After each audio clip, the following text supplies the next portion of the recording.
አንድ የምነግራችሁ ነገር ቢኖር ማለት ነው ተስፋ እንዳትቆርጡ። እውነቴን ነው የምላችሁ፣ ተስፋ እንዳትቆርጡ። ይህ ቪዲዮ እናንተ ሼር ሳረገው እያለቀስኩኝ አይ ነው ምን ይሉኛል ብዬ ላስብ እችላለሁ። ግን እውነት ጨለማ ውስጥ ያሉ ሰዎች እነሱን ተስፋ ያሳያል፣ ለእነሱ ተስፋ ይሆናል።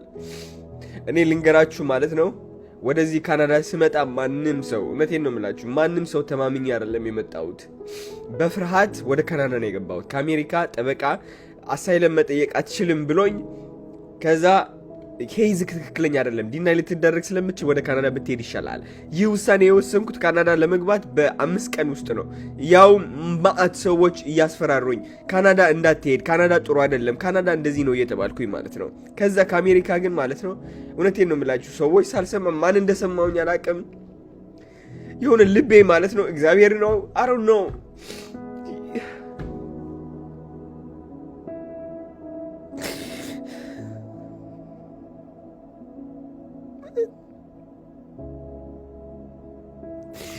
ልቤ የሆነ ነገር ገፋፋኝ ወደ ካናዳ እንድገባ ማለት ነው። ምንም ሳላቅ እውነቴን ነው የምላችሁ ስልኬን ጥዬ ነው የገባሁት ራሱ ፈሪቼ ማለት ነው። ማንንም ሰው ሳላቅ ጠበቃ ብቻ ያበሻ ጠበቃ አግኝቼ እሱ ተስፋ አድርጌ ነው የገባሁት። ከዛ ማለት ነው ወደ ካናዳ ስገባ እንዳለ ሸልተር ውስጥ ነው የኖርኩት። ብዙ ኢትዮጵያውያን የሚኖሩበት ቦታ ነው። እንግዲህ ወደ ካናዳ ሲመጡ ወደ ኪውቤክ ገባሁኝ። ኪውቤክ ስገባ ያላሰብኩት ህይወት ነው። ከ6-7 ሰዎች አብረክ ነው የምታድረው እንደ ዩኒቨርሲቲ ዶርም ውስጥ። እኔ እንግዲህ ይህ ህይወት አላቀውም። ስልኬ የለኝም። ብሬን ደግሞ መልስ እንዳይሉኝ ይሄ ብር ከየት ያመጣኸው እንዳይሉኝ ማለት ነው እንዳለ ከአሜሪካ ወደ ኪውቤክ ሊያሻግሩኝ ወደ ኪውቤክ የወሰዱኝ ወደ የካናዳ ቦርደር እነሱን እንዳለ ብሬ ሰጥቻቸዋለሁ። ቲፕ ሰጠዋቸው 300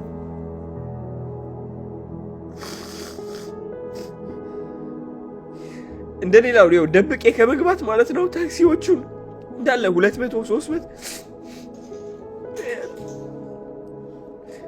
የዛኔ እንኳን እውነቴን ነው የምላችሁ በራሴ የምኮራው የዛኔ እንኳን እዛ ሲቹዌሽን ላይ ሆኜ የማላቀው ሀገር ያለምንም ብር ማለት ነው ብሬ እንዳለ ላይክ ለታክሲዎቹ በቃ ደስ እንዲላቸው ምን ይሰጠዋቸው ምን ያደርግልኛል ደብቄ ከመግባት ልስጣቸው። አይ ነው ጅልነት ነው ግን ላይክ አይ ዶንት ኖ ማን እንደዚህ አድርጎ እንደፈጠረኝ አይ ዶንት ኖ። ከዛ ካናዳ ገባሁኝ። ለ2 ቀን ሞንትሪያል አደርኩኝ ሸልተር ውስጥ ማለት ነው። ከዛ ወደ ቶሮንቶ ልሄድ ፈልጌ እዛ ሞንትሪያል ያሉ ሰዎች እንዳለ ወደ ቶሮንቶ እንዳትሄድ ሰው ማታውቅ ከሆነ እዛው ትጠፋለቅ ሆምለስ ሆነክ ነው የምትቀረው ተባልኩኝ። ምክንያቱም የዛኔ ዓመት በዓል ነበረ። ሸልተሮቹ ቶሎ ስለሚዘጉ በረንዳ ላይ ነው የምታድረው አሉኝ። ከዛ ደግሞ ምን ልቤ ውስጥ እንዳደረ አላውቅም። አሮ ነው እሄዳለሁኝ።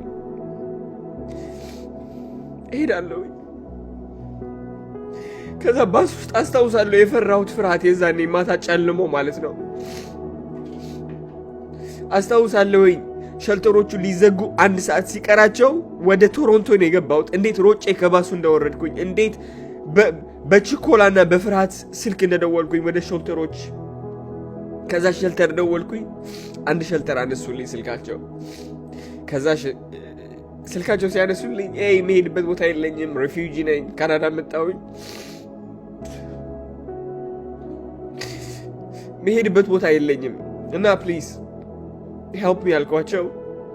ከዛ እነሱም ጥሩ ሰዎች ታክሲ ላኩልኝ። ከዛ ታክሲ ላኩልኝ ቦታ ወደ ሄድኩበት ሸልተር ግን እንዳለ የሆምለስ እና ላይክ እብድ የሆኑ የሚያጨሱ አዲክትድ የሆኑ ሰዎች እዛ የሚያድሩበት ቦታ ነው የሚደባደቡ። እዛ ቦታ ሄድኩኝና ላይክ ሌላ ቦታ የላችሁም እዚህ ማደር አልችልም፣ ከእነዚህ ሰዎች ማደር አልችልም ሌላ ቦታ። ከዛ ችግር የለውም የሬፊውጂ ሳይሆን የወጣት ሆምለስ ሸልተሮች እልካለን አሉኝ። ወደዛ ሸልተር ሄድኩኝ። ከዛ ዛ ሸልተር ለ2 ሳምንት ቆየው። ላይክ እዛ ሸልተር ይሆናል አይደል በቃ እንዳለ ሙዴ ተበላሽቶ ነበረ። ስለ ህይወት ማን እንደሆንኩኝ ረሳሁት። አዶናይ ማን ነው? የት ነው ያደግኩት? ጸባዬ ምንድነው? በቃ ግራ ገባብኝ። ህይወቴ እንዳለ ቄሪር አለብኝ። ከቤተሰብ ጋር አብሬ ያደግኩ ልጅ እንዳለ የማላቃቸው ሰዎች ተከብቤ ማደርና መዋል ጀመርኩኝ። እነሱ ሰዎች ሆምለስ ነበሩ። እኔም በቃ በተቻለኝ አቅም በቃ ሰርቫይቭ ለማድረግ ማለት ነው በተቻለኝ አቅም እዛው ቆየሁኝ። ከዛ በኋላ ከሳምንት በኋላ እዛው መቆየት ከሁለት ሳምንት በኋላ እዛው መቆየት ስላልቻልኩኝ ወጣሁኝ። ምክንያቱም እዛ የነበሩ ሰዎች ትክክል አልነበሩም አይምሯቸው። ከዛ በኋላ ወደ ሬፊውጂ ሸልተር አፕላይ ያደረኩኝና እዛ ሬፊውጂ ሸልተር ደግሞ የመቀበል እድልክ በጣም ዝቅተኛ ነው ተባልኩኝ። ግን እዛው ሲሄድ እንዳጋጣሚ ሆኖ ከ5 ቀን በኋላ ደወለችልኝና አዶናይ አሁን መምጣት የምትችል ከሆነ በ1 ሰዓት ነው በ2 ሰዓት ውስጥ አንድ ሩም አለን እሱን እንሰጣለን፣ ካልሆነ ግን ማአት የሚጠብቁ ሰዎች አሉ። እድሜ 18 ስለነበር ትንሽ ቅድሚያ ተሰጠኝ። ወይኔ ወደ ሸልተሩን ለመሄድ ማለት ነው ብር አልነበረኝም። በባስ እንዳልሄድ ደግሞ ማለት ነው በጣም ሌት ሆናለሁኝ፣ እዘገያለሁ። ስለዚህ ጨነቀኝ። የዛኔ ማለት ነው የማውቀው ጠበቃ የነበር እሱን ደወልኩለትና ሄይ ላይክ እባክህ የኡበር ክፈልልኝ አልኩት። የኡበር ክፈልልኝ እባክህ አልኩት። እሱም ጥሩ ሰው ነው፣ ሲሳይ ይባላል። ባይ ወይ ቶሮንቶ ከሆናችሁ ጠበቃ ነው እሱ። ለኡበር ከፈለልኝ። ከዛ ወደ ሸልተሩ እየተሯሯጥኩኝ ሄድኩኝ። ከዛ ወደ ሸልተሩ ስገባ እድል አገኘሁኝ። ተመልሼ እንደገና ሻንጣዎችን ሁሉ ነገሬን ይዤ ጠቅልለህና ነው የተባልኩት። እንዳለ ከነ ቦርሳዬን ጠቅልዬ ነው የወጣሁት በቃ በአጠቃላይ። ከዛ ወደዛ አዲስ ሸልተር ገባሁ። ወደዛ አዲስ ሸልተር ስገባ ደግሞ ከ3 ሰዎች ጋር ነበርኩኝ ማድረው እዛው ማለት ነው። ለአንድ ዓመት ከምናምን ከ3 ሰዎች ጋር ቆየሁኝ እዛ። ከዛ እንደገና ወይኔ ያላረኩት ነገር የለም። ኡበር ለመስራት 3 ጊዜ ባይክ ገዝቼ 3 ጊዜ ባይክ የተሰረቀ 3 ጊዜ ባይክ የተሰረቀ። ከዛ በኋላ የመጨረሻ ጊዜ ባይክ ከተሰረቀ በኋላ ማለት ነው ከመሰረቁ በፊት ሸልተሮቹን ጠየቅኳቸው። ውጣ እያሉኝ ነበር ከዛ ሸልተር። ብር አልነበረኝም። 600 የመጨረሻ የነበረችኝ ሳይክል ነው የገዛሁት ኡበር ለመስራት ብዬ ማለት ነው። ከዛ ሸልተሮቹ ምን አልኳቸው? ሄይ ብር የለኝም አሁን ውጣ እያላችሁኝ ነው። ብር የለኝም፣ የቤት ኪራይ ማግኘት አልቻልኩም እና ፕሊዝ ትንሽ ትዕግስት አድርጉልኝ። በጣም ቆይተሃል፣ መውጣት አለብህ፣ በጣም ብዙ ሰዎች እየጠበቁ ነው አሉ። ከዛ በኋላ ፕሊዝ በቃ እየለመንኳቸው ነው፣ እባካችሁ ቤት ስጡኝ። ላይ የሆነ የወጣት ቤቶች ነበሯቸው የ18 እስከ 20 ምናምን የሆኑ ማለት ነው፣ ወይም ቤተሰብ ያላቸው እና እዛ ለምን አትሰጡኝ አልኳቸው። እዛ ሙሉ ነው አሉኝ። ከዛ በኋላ ሲያስገድሉኝ ውጣ እያሉ የመጨረሻ ተስፋ የምን ነበረች? ኡበር ነበረች፣ ባይኳ ማለት ነው። በቃ ለፍቼ እሷን ሆስቴል እንደውም ከፍዬም ላደርግ እችላለሁ አልኩኝ። ከዛ ባይኳን መስራት ጀመርኩኝ። በመጀመሪያው ምሽት ተሰርቃ አደረች ማለት ነው።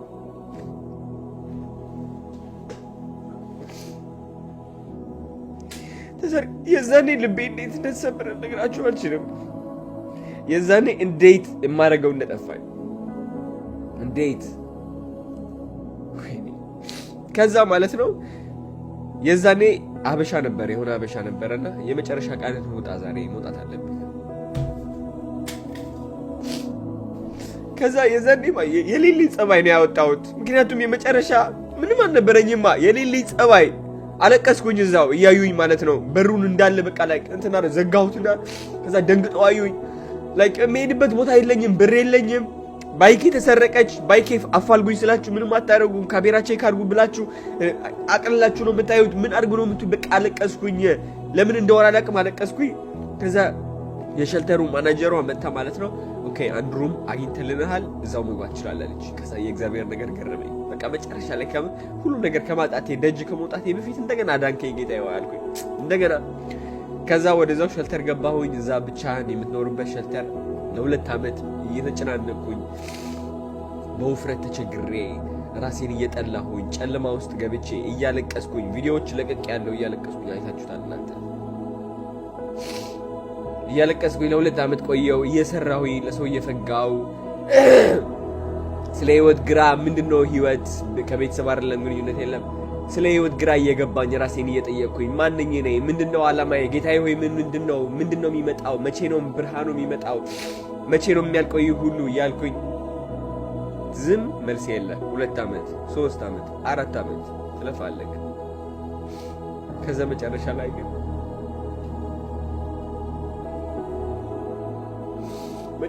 ሳታውቀው እግዚአብሔር ይደርስልሃል። ይደርስልሃል ሳታውቀው። ታሸንፋለህ ሳታውቀው። በዛ ሁሉ ልፋት ትቆይና ማለት ነው ያ ሁሉ ነገር እንትን ያደርግና ግን ልብ ካንጽተህ ሰዎችን እያከበርክ ሰዎችን ፍቅር እየሰጠህ ለሰዎች እየዋህየው በዛ ሁሉ ችግር እያለፍኩ ነው።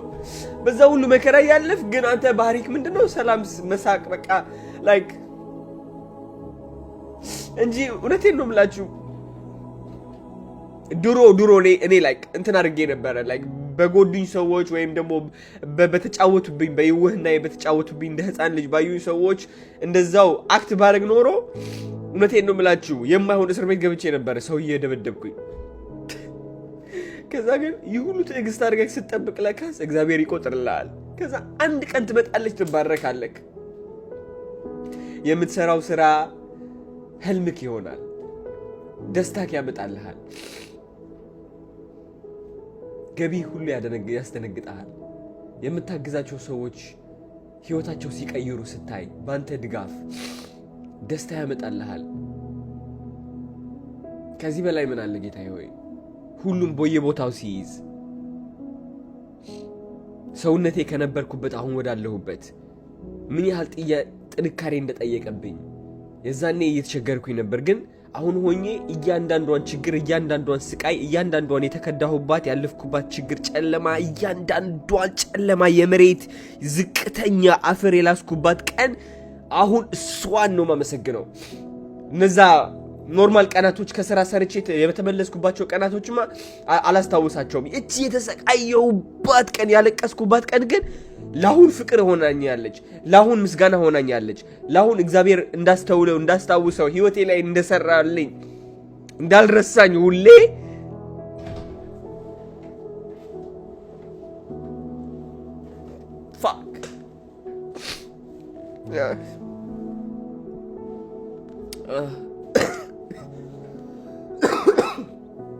እንዳልረሳኝ ሁሌ አስታወሰኝ። እግዚአብሔር ይመስገን። ኦ ማን አለቀስኩኝ በጣም። ስለዚህ ወንዶች ሆናችሁ ሴቶች ሆናችሁ ጨለማ ላይ ካላችሁ አሁን ምንም ያህል ጨለማ ብትሆኑ በሰው ተከድታችሁ እድል አምልጧችሁ ለሰው መስራት መፍጋት ሰልችቷችሁ ህይወታችሁ እንዳለ የማያልቅ የማያልፍ ከመሰላችሁ ማለት ነው። እውነቴን ነው የምላችሁ አላፊ ነው። ሁሉም አላፊ ነው። እግዚአብሔር እያያችሁ ነው፣ ከጀርባችሁ ነው ሳይታወቃችሁ እናንተ ህይወት እየጻፈላችሁ ነው። እግዚአብሔር አመስግኑ ብቻ፣ ሰው አትግዱ። እናንተ እውነቴን ነው የምላችሁ ይቅርባይነት ይቅር በሉ። በዚህ እየተጠፋችሁ በዚህ ፍቅር ስጡ። አንድ ቀን ዛኔ ትባረካላችሁ። ስትባረኩ ደግሞ ማለት ነው የሚያስለቅሳችሁ ባርኮት ነው። ስትባረኩ ደግሞ ማለት ነው ዝም ብላችሁ ለአንድ ቀን ተደስታችሁ የምትተውት አይደለም፣ እግዚአብሔራችሁን የምታመሰግኑበት ነው። እግዚአብሔራችሁን የምታመሰግኑበት ነው ስትባረኩ። እግዚአብሔር ይመስገን ጌታዬ ሆይ ቴንክ ዩ